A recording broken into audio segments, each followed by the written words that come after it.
welcome to Diplomatic Lounge, and we are glad to have as our guest today His Excellency Ambassador Asif Ahmad, British High Commissioner to Jamaica. Ambassador Ahmad's father was a former broadcaster with the BBC World Service. His father also served as a diplomat for Pakistan and later Bangladesh, and that afforded him the opportunity to live in and visit Iran, Japan, China, Poland, and the USSR. His mother was a senior social services officer in local government and an academician before she retired. Ambassador Ahmad studied economics from Doha University in the UK and had his postgraduate education in France. He worked in the banking sector for over 20 years before joining the Foreign Commonwealth Office in 1999. He had served in various capacities in the Foreign Commonwealth Office and his missions abroad. Prior to his appointment as British High Commissioner to Jamaica, Ambassador Ahmad was British Ambassador to Thailand from 2010 to 2012 and Ambassador to the Philippines from 2013 to 2017. Ambassador Ahmad has traveled to all the continents of the world. Apart from English, he speaks Bengali, Urdu, Kochi, Filipino, French, and Farsi. He has 2 adult sons who live in London. Excellency, Ambassador, High Commissioner, you are most welcome to the Diplomatic Lounge. Well, thank you very much for this opportunity. It's always good to share experiences and ideas with people who are interested in international affairs. Yes. Thank you, sir. So, how are you coping with the COVID pandemic? You know, this was an unprecedented thing, and when it was first, we were hearing the news, I don't think we ever imagined that the many months would be devoted to this global pandemic. I think what is becoming clear is that we all need to learn from each other, and we've had to rely on the resilience of our own staff to do extraordinary things. And any diplomatic mission will tell you that their primary responsibility is the well-being of their citizens, and we had some 5,000 British citizens here in Jamaica to look after. But also, of course, you have to interact with your host country, Jamaica. What are their needs? How can we help? And also learn from some of the initiatives that we've taken, some of which has worked, some of which it hasn't. So we may be in this for the long haul, but it's one of the biggest challenges I think we've ever faced. Of course. And it's interesting to know that countries are trying to do their best to ensure that certain measures are put in place to curtail the pandemic. Ambassador, so you have such an interesting background. You were formerly a banker, now a diplomat. Can you please share your experiences from these 2 professions with us? Yeah, I think if there was something in common between what I did in my banking career and what I did in my diplomatic life, and it's almost 20 years in each, so nice even. One is that, you know, with an upbringing that was so international, it was always the international aspect of the banking thing that I did the most. I did only 3 years of what you might call banking within the UK. Most of it was international. And which was, for me, it was natural in a sense that, you know, I was not fazed by the fact that I was in a different country negotiating with different businesses from all over the world. That's the first thing. The second thing, I think, is also that the world of business and the world of what governments now do in diplomacy are actually quite similar. You know, we are trying to improve trade relations. If a British business comes over here and wants advice on what to do, what they shouldn't do. If a Jamaican bank wants to establish itself, as they did very recently in Jamaica, for me they're talking to the ideal person. I'm both a banker and a representative of the UK. So that ability to use business knowledge in a government environment is important. And vice versa. So for example, I think what I found in civil service is people are more collegiate, whereas in business you compete with each other. And that I think is fine. But I think in business people are a little bit more decisive, they have clear goals, it's more measurable. And those disciplines have to come in the public sector as well. So we have many things to share. So I think my summary of that is that I was able to borrow learnings from each, and I use them quite frequently. Thank you, sir. You as a son of a former diplomat, would it be safe to say that that your experience as a son of a former diplomat influenced or inspired you to become one today? Yes and no, because I was born in the UK, so I would have been qualified to work in the Foreign Service of the UK, and arguably in the Foreign Service of Pakistan and Bangladesh. But there was a lot of political upheaval just when I was finishing my education, was when the Civil War happened. So that was really not a natural place for me to think that I could build my future on. But in 1983, up until then, the British rules and regulations would have actually prevented me from joining the Foreign Services because of security issues. That was lifted in 1983, but by which time I was already in my banking career. But I remember very, very clearly that when my father was serving in Beijing, and he used to look across the road to the British Embassy, and he said, look at these guys, you know, their ambassador speaks fluent Chinese, they're a professional outfit, you know, they are learned, when I talk to them, I'm impressed by what they do. So he had a very high regard for British diplomats. Now, sadly, my father passed away, so he never saw me become a diplomat. My mother is still alive, so she knows. So she tells me, you know, if your father was alive today, he would just be totally astounded that the people he was admiring across the road is now his son. Okay, that's good, sir. You're a widely traveled diplomat, and what do you consider to be the most fascinating aspect of diplomatic life?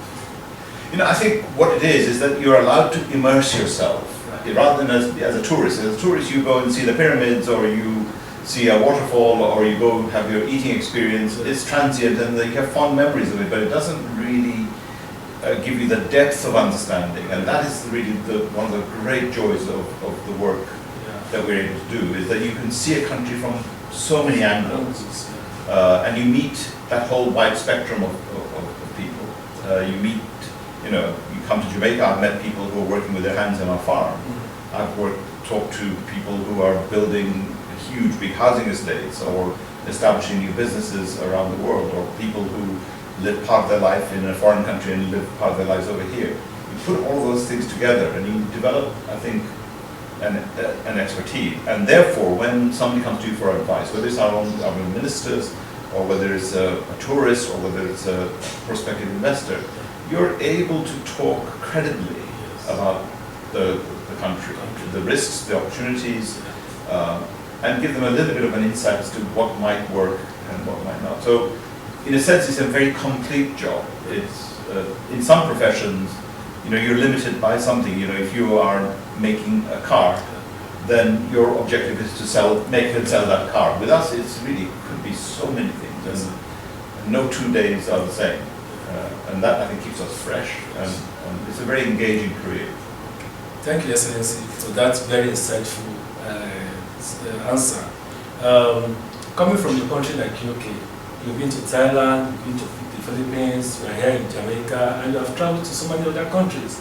How were you able to navigate the social-cultural differences between UK and some of these countries? I think one of the advantages that people have in the UK is that we had a long history of being a multicultural, multi-ethnic society.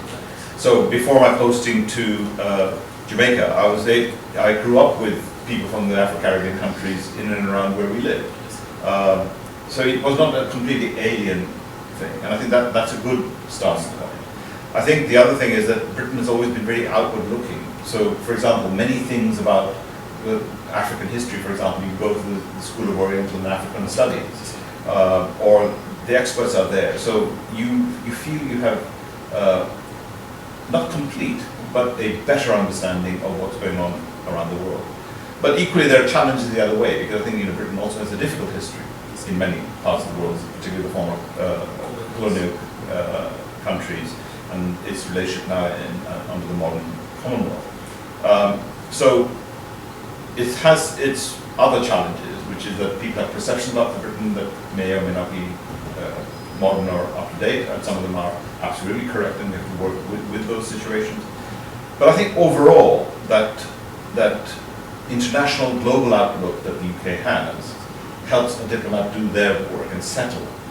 But then the other part is, which I was describing before, is that you cannot assume you know everything before you arrive in a job. And you mentioned the fact that I speak Filipino. Yes. Now, I was taught Filipino 1 year before I went to Manila. Wow. And I did nothing else. 5 days a week for 5 hours, I sat with my teacher one-on-one in a room in London. And that's all we did, from starting with baby steps to being able to conduct a conversation. Now, but that is not just about learning the language, because whilst I was doing that, I was watching things on YouTube, I was watching the news, I was watching TV soap operas, looking at books, translating things. So even before you arrive in your posting, you are prepared. So it's not, we don't land there and suddenly from a position of zero. So those are the things I would attribute to how we are prepared, if you like, to engage with the world that we live in. But don't forget, for me it's relatively easy in the sense that Jamaica is a very familiar country to the UK, but there are colleagues who are sent to Paraguay, to North Korea, to parts of the world where they have really no prior experience or services. For them, it's their homework is much harder. Thank you, Excellency. I also want to ask a follow-up question to that. Can you please share some of your exciting moments for the countries you have served so far? Yes, I think there's almost too much excitement with my career. People are often worried that do I bring trouble to where I go, or am I? Somebody more charmingly said to me, no, you're sent to places where your talents are of use. So let me give you very, very quickly 3 things. I mean, there was a short assignment I had to run our mission in Burma. And that was when Aung San Suu Kyi was under detention, under trial, and the UN Secretary General came. So in a very short period, within 3 months, I had to be up and running and facilitate the visit and make things happen. And the end result was that she was finally free. When I was an ambassador in Bangkok, I was sent there when there were 10,000 protesters protesting against the host government. And in front of me, 91 people were shot dead. So you have to look after your own staff, you have to look after what is going to happen with the large British community that lives there. So that was what I call instant excitement of the wrong kind. Then I was posted to the Philippines 10 days after I presented my letter of credentials to the President of the Philippines. The world's strongest ever hurricane hit the Philippines, Typhoon Haiyan, which tens of thousands of people perished. The UK was the #1 donor. We had 1,400 military and aid personnel. And I'm sitting there 10 days in, marshalling all of this with the Prime Minister of the UK on video link saying, what do you need, what can we do? Going on television and radio nationally, internationally, saying this is the situation on the ground. Making very quick connections with the Philippine military and the government saying, what do you need, how can we do this? Coordinating our aid effort. So, very, very difficult and challenging situations. And then, of course, what our friendly subject that we talked about right at the beginning, I come over here, and in my 3rd year, we have a global pandemic. No longer just an incident across my wall. Now we're engulfed with something huge. And that really draws on everything that you have, your colleagues, your own experience, how do you look after yourself in all of this? Because people forget that we are all human beings. We may have titles. We have our own concerns about my mother, how she is, about how safe are we over here. How do we find moments to rejuvenate ourselves and relax? So, I want to make sure that everybody understands that we are not superhuman beings. We have our own anxieties and strengths and weaknesses. But my goodness me, when these crises happen, you have to draw on every reserve in the tank that you have. Those are negative experiences. Can you give us 1 or 2 positive experiences? Absolutely. Many, many joyous experiences we can have. Some of them are business related. So for example, when I was in the Philippines, there was almost no investment from the Philippines in the UK. We had plenty of investment there. And then we started talking, and then a big whiskey company, White Mackay, was up for sale. Diageo was selling it. And a Filipino business came and bought it for £400 million. Shortly after that, we did another deal, which was another £500 million. So suddenly, from being a country where very little happened, there was all this big business. The other thing which a lot of people here in Jamaica are aware of is that we like to do our diplomacy in public. Right. That means a lot of fun. So we have this thing here called the UK Jamaica Fair. And this is a way in which the UK and Jamaica's heritage can be showcased. Projects that we're doing now can be done. Last year we had our event was in King's House with the permission of the Governor General. We had a music song contest where the winner gets to travel to the UK. It's a big, big fun thing. And the other one I'll tell you is something that I always enjoy, which is why I'm wearing this shirt today. It says Chevening. Chevening is our government scholarship program where we fully fund a master's degree for people who are passionate about their subject and make a commitment to come and pay back to their country. Now we've had a Chevening program in Thailand, in the Philippines, and here. And every year we've been able to send this cohort of people. And it is so much fun, I tell you, because when they first gather here before they're leaving, they will say they're worried about whether it's too cold in the UK, whether the food will be agreeable, and their anxieties and their aspirations. Then we meet them when they come back, and they're transformed. And to see this transformation in young people, really makes you feel good on the inside. That you've actually given somebody a life-changing experience. And I think the joys of this job come sometimes in these small incidents. If somebody is in deep trouble here, you find a way of getting them home. Somebody wants to get married, and you move heaven and earth for them to get the visa that is stuck somewhere. So it is not just about the negative challenges. They're full of good things that happen, and when you can get a country to join you in an endeavor, whether it's climate change or whether it's against trafficking of people, or better governance and less corruption, these are things that are good for the planet. If all of the world sort of raises their standards to the best, then it benefits our citizens.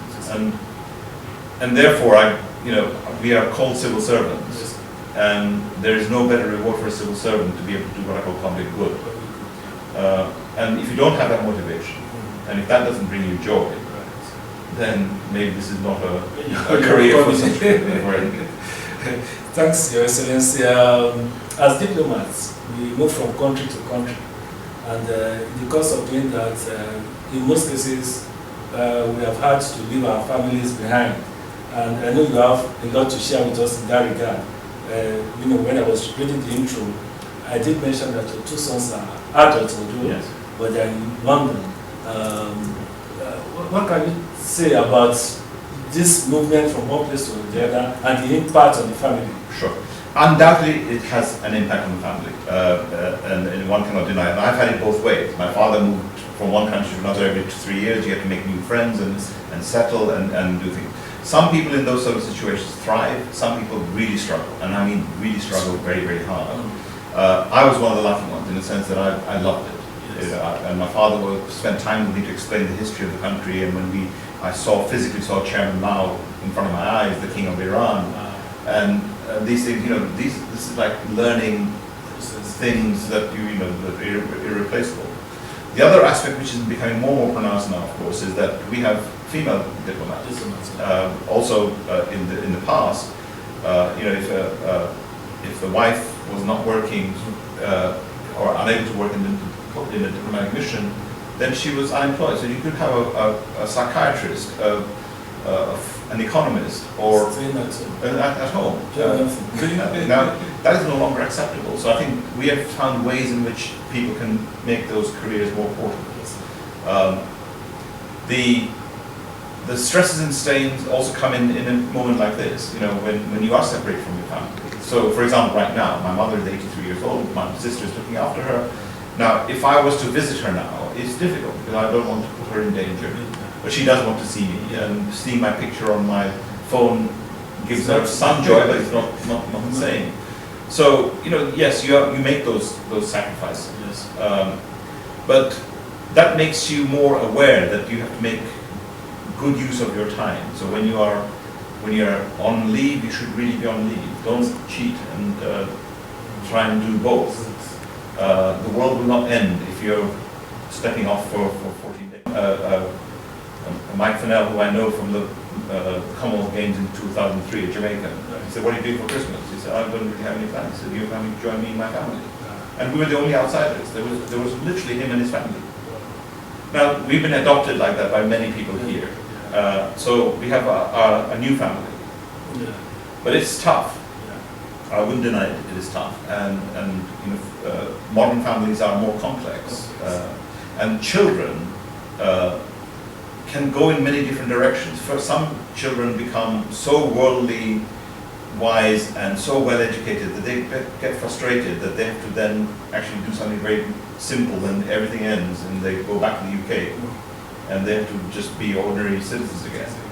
Because their world has been expanded and suddenly you're shutting down. Others say, you know, this constant upheaval of losing friends, that they prefer to go to boarding school. But then you're separated from your parents. So it's not for everybody. People cope differently. We spend a lot of time on the welfare of our colleagues, and we try to be flexible. But there are times when you can't compensate for the fact.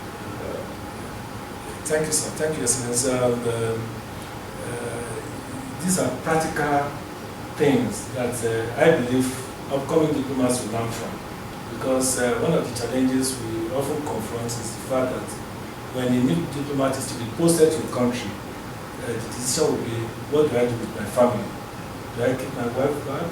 Do I go with my kids? You know, all these problems are, but from the explanation, I believe that people can pick one or two ideas on how to. Yes, you have to be flexible, and I hope you don't have to make a dramatic decision where it's one or the other. I think you might be able to mix it up a little bit more. Yeah.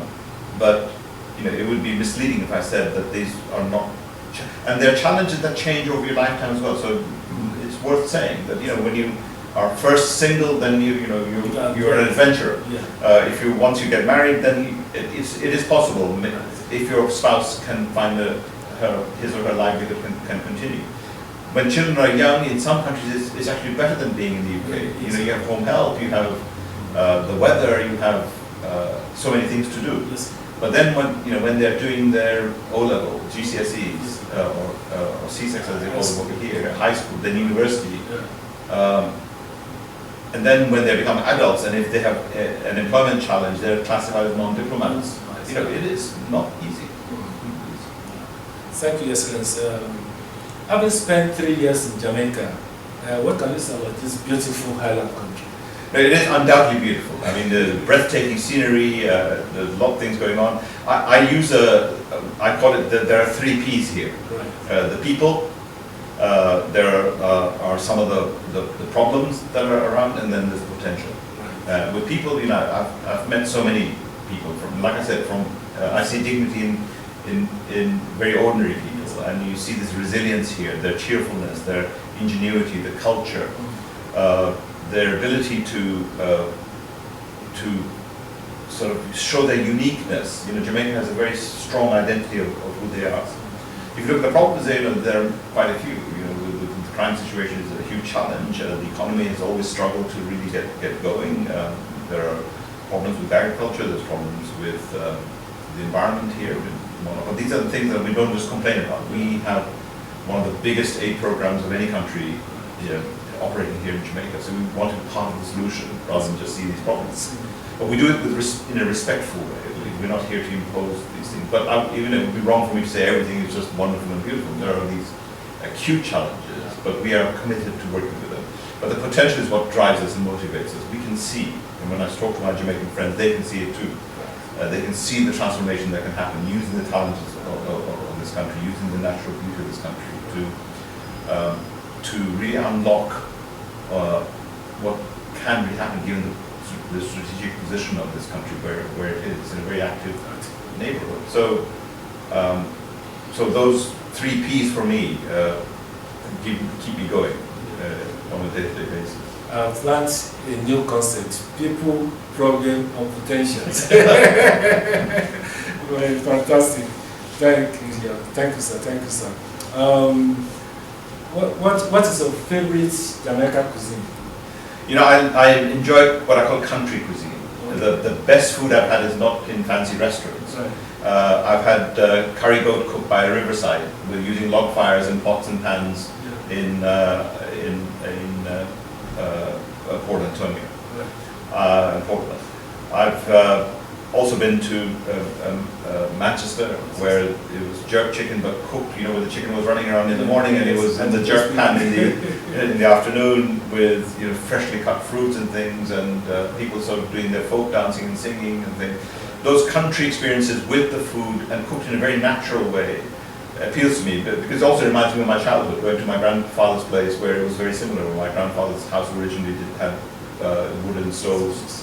It had no electricity, and those were very romantic days. And so for me, those what I call authentic country food in Jamaica has been the most delicious. Yeah, Jamaica is also known to be a country of people that loves music. Who is the best Jamaican musician? Everybody will tell you that it has to be someone like Bob Marley, but I'll add to that. I think Bob Marley mainly because I lived through the 50 years that Jamaica has produced this wonderful type of music. But London and the UK was the epicenter of this developing into an international thing. So for us, this is as familiar as the Beatles and anything else. We grew up with the Bob Marley experience. But since my arrival here, I've grown to really admire the music of Chronix. And he's been to our house here, we've had interesting discussions about it, and I still think that he is potentially could be as popular and well known as Bob Marley was. But if you go to schools, if you go to local communities, there's a lot of cultural energy, but the outlets for them need to be improved, so that rather than it being just historical. Because the big successes of musicians in Jamaica was some time ago, and I hope someone like Chronix can change that. Yeah.